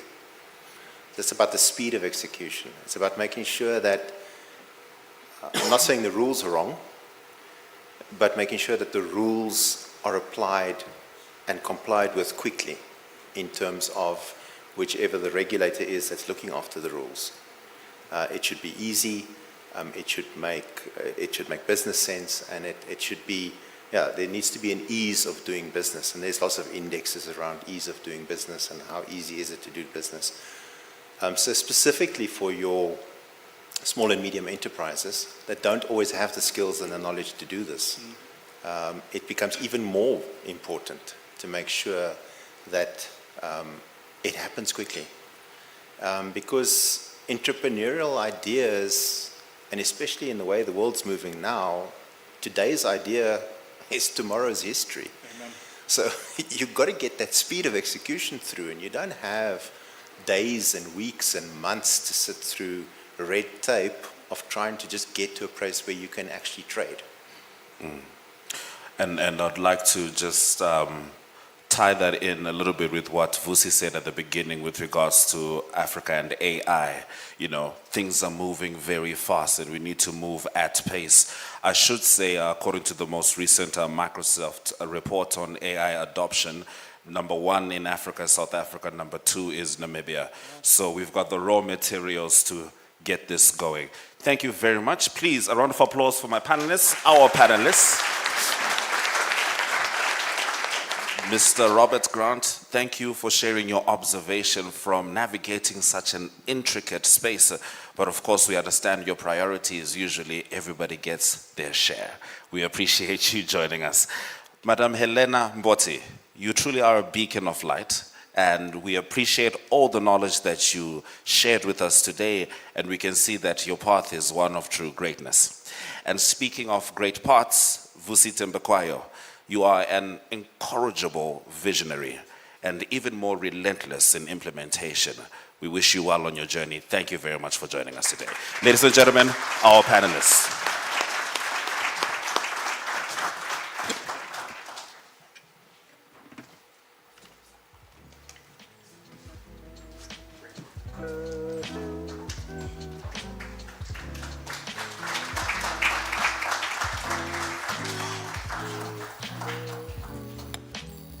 Thank you very, very much to our panelists. One message stands out clearly, Vusi. The future will not be built by hesitation, but by bold decisioning. Let us power the nation through bold decisions, decisions that move us from conversations to action, from intention to impact. Another round of applause to our panelists, please. To bring our dialogue to close, it is my privilege and honor to invite Ms. Nangula Nilulu Wanja, the Executive Director of Emerald Sand Platforms. Ms. Wanja is a highly respected leader with over 2 decades of executive experience. Having previously served as CEO of the Namibia Investment Promotion and Development Board and as managing partner at PwC. She is widely recognized for her strategic leadership, her ability to drive inclusive economic growth, and her commitment to building platforms that connect business, finance, and innovation. Ladies and gentlemen, please join me in welcoming Mrs. Nangula Nilulu Wanja.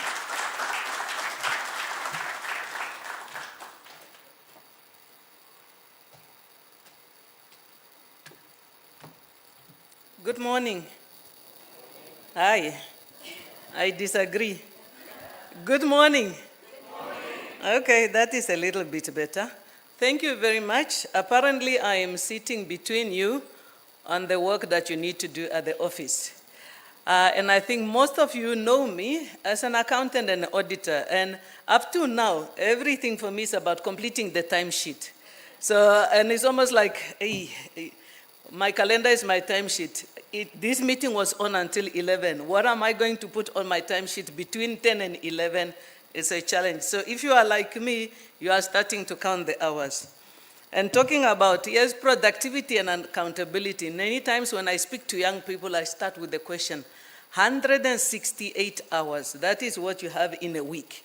Can you please account for each hour? Sleep, okay, say 8 times 7, take that. Work, I say, okay, 40 hours. Okay, how much is left? 120 something. What do you do? It's a struggle for many people to account for that one. So I will leave that as an assignment for you because this year we are talking about productivity. Is that good? Yes. Right, thank you.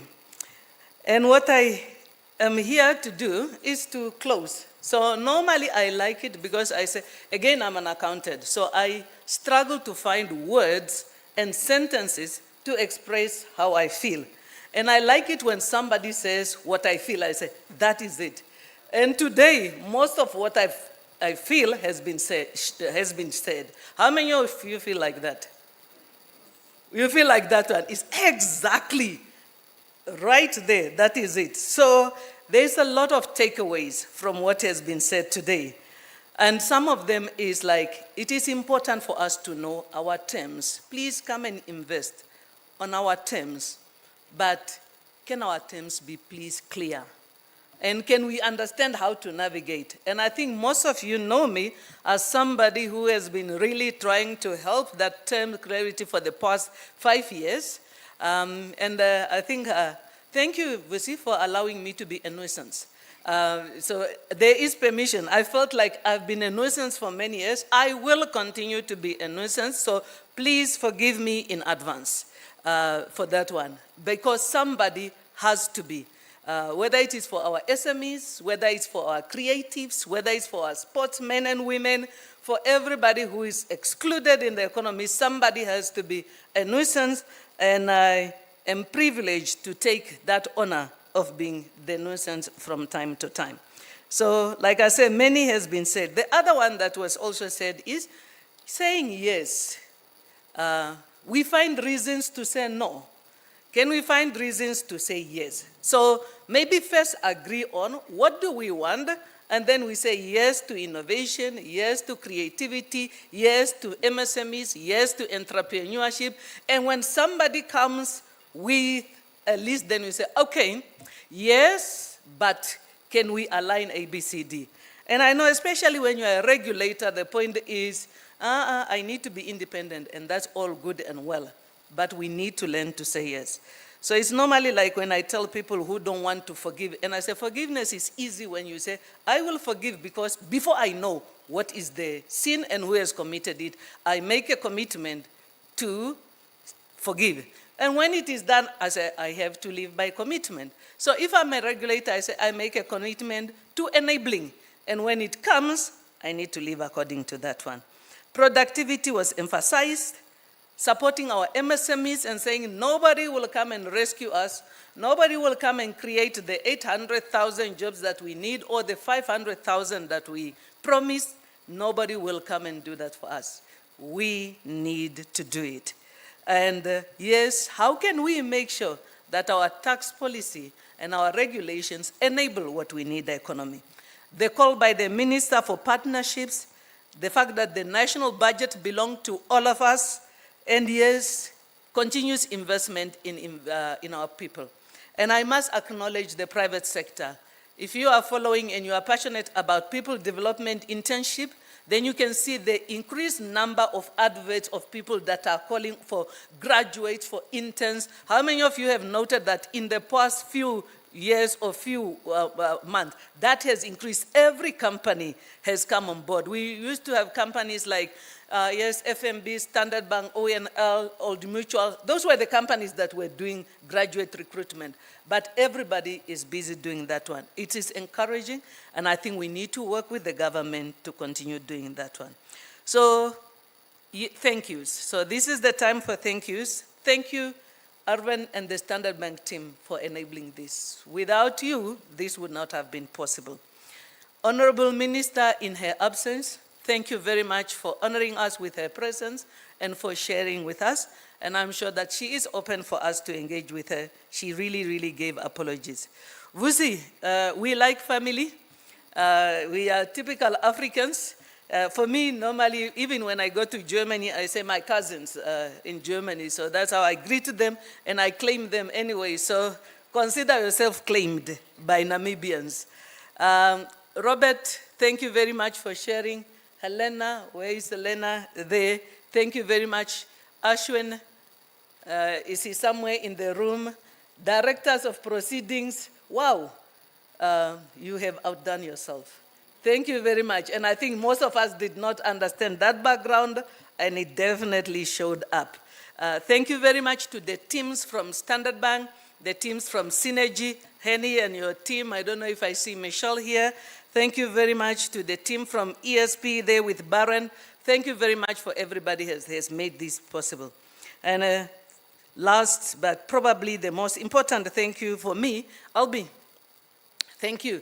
It is official, you are my partner in crime, and you will not get rid of me ever. So Albi has got this habit of handing over to me. He was a managing partner at PwC, and he handed over to me. And now he says he wants to not be a executive director anymore, and he wants to hand over to me. Thank you for the honor and the privilege of working with you again. I kind of realized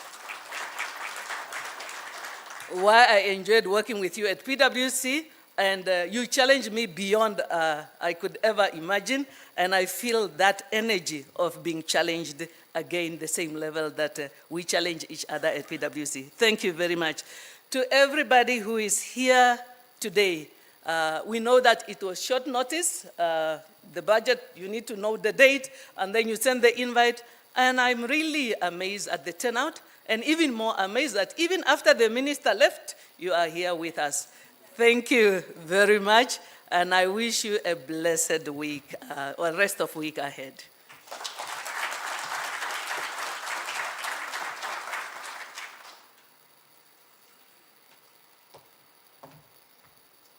Mimi Nangula, as you take your seat, you said 168 hours in a week. It took me back to a time when I was at the University of Sussex. I went to go and do my master. And while I'm there, you need to have some pocket money. You know, you are in the UK and you don't have much money in your pocket. And I was working for a small PR company. And when you get there, you've got a timesheet and you need to jot down every single thing that you did. And if you did nothing for the day, you did not earn anything. So yes, please, let's do that homework, 168 hours in a week. Thank you again, Madam Wanja. So, as we conclude, I just want to remind you that budgets are blueprints, aren't they? They're blueprints.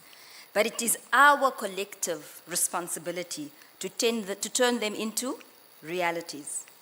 Thank you so much all for engaging in this important conversation and for contributing to the dialogue that will shape Namibia's fiscal journey. And of course, the journey that will shape the future of my 9-year-old son, Kashindi, who definitely, his dream is to become a soccer player. Ronaldo is definitely who my son wants to become. So definitely all of us in this room can make that dream of his definitely come to reality. Before I close off officially, I would just like us to all rise for the AU and national anthems. Thank you.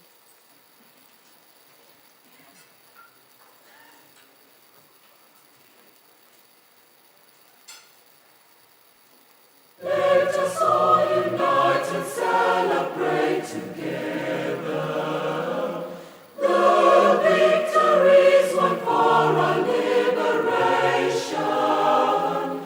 Let us dedicate ourselves to rise together to defend our liberty and unity.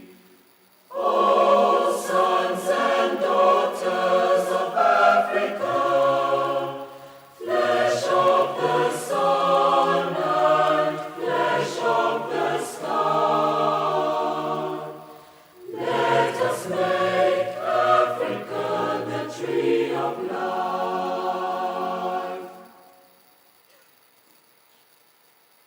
Namibia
Thank you very much. We have come to the end of our proceedings for today. Please don't leave just yet. We do have some breakfast for you. And I'd like to ask the 4 tables at the front to just go out this way, and that's just to manage